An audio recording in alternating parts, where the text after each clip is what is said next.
Welcome to Meet the Candidate. And my guest for this session is Krys Brown. She is a candidate for City of Spokane, Council District 1, Position 1. Yes. Welcome. Thank you. I'm so happy to be here. This is an opportunity to just introduce people to who you are, starting with where'd you grow up and where'd you go to school? Yeah, so I grew up actually in a small farming town just south of Spokane called Fairfield. Okay. It's okay if you don't know where it is. Most people don't. I actually do. I have friends who live in Fairfield. Oh, people rarely do. But the closest they get is Rockford. So I'm like, just keep driving.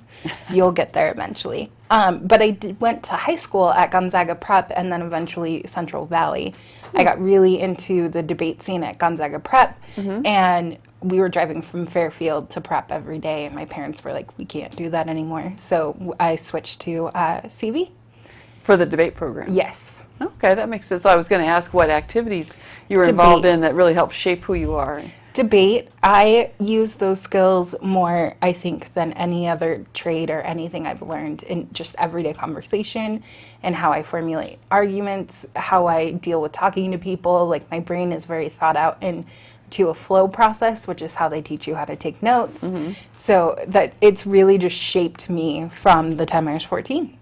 Gives you something, a way that you think about Yes. about formulating your opinions.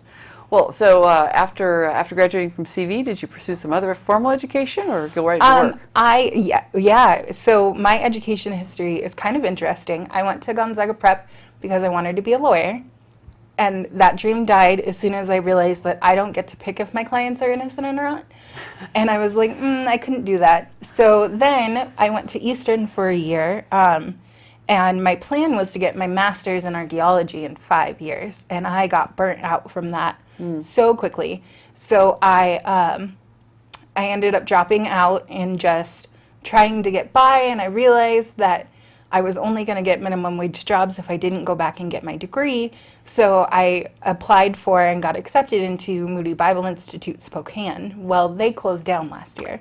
Yes, they did. Yes. So my professors all got together and were like, we don't think quality education is done here in the Pacific Northwest.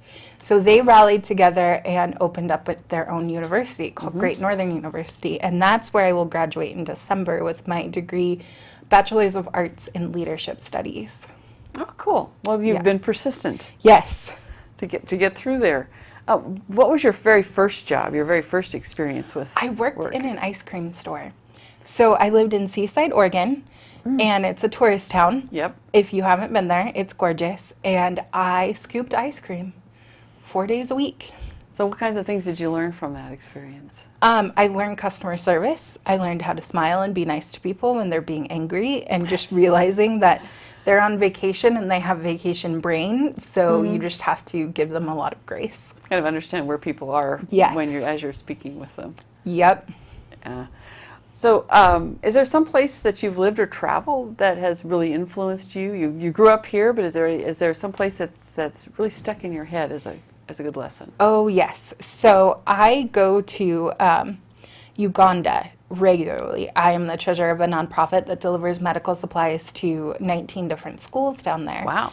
Yes. And it really just, every time I'm down there, it just impacts me on, one, the beauty of the country. It's so much more gorgeous than you think Africa, you think Savannah, but it's got everything. It's got the bush, it's got the source of the Nile is right there. And I've actually can say I've been on the Nile, which makes me super happy. And just the way that the people are, like, by our standards, they would be super poor, but they don't see themselves that way. They see their poverty level as connection. Are they connected to the community? Do they have a strong family unit? And that just radically shapes my view of poverty back here in the U.S. Measuring poverty in terms of relationship than money. Yes. Yeah, it's a different way of looking at it. We very often really categorize wealth as just about the money, and it's about more Right. than that. Yeah. So you've come back here and you've decided to run for city council. What prompted you to step up to volunteer for city council? So I currently work for UGM in their Women's Recovery Department. So I deal with homeless all the time. I talk to them, I get to know them on a personal level. And just the way that homelessness is dealt with in this city, it's dealt with as if they're a problem. And they get related into this problem, and we forget that they're human. Because they're a problem, and if it's a problem can be eradicated. But if you say humans can be eradicated, all of a sudden you're Hitler. And it's like, you got to realize when you're talking about eradicating homelessness, you're talking about people. And you really have to realize that at the core of all the problems of our city are people. Okay, that's a really good point that you just made.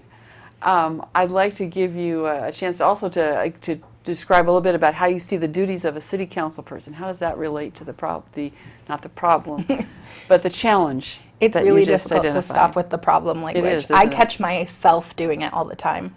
But a city council is really just a steward of the city's resources, of the city's laws, and they're set to really shepherd the city to be its best potential. And so as a city council person, I would really take that to heart, and I would want to be a good steward of our resources, our time. If your tax dollars are paying my salary, I better be working. And that's really how I view city council, as just a way to steward the city. Okay. Well, I've got time for you to give that last pitch to say, why should people vote for Krys Brown for Spokane City Council? Really, I've realized a lack of humanity in our city, and it's not that we treat people badly. I've seen a lot of kindness come out of our city, but we need to realize that we are a city full of people, not problems, and we need to focus on the people. If we can focus on the people, we stop thinking of the problems as this big unsolvable issue, and we can work to have better compassion and to work to make our city greater.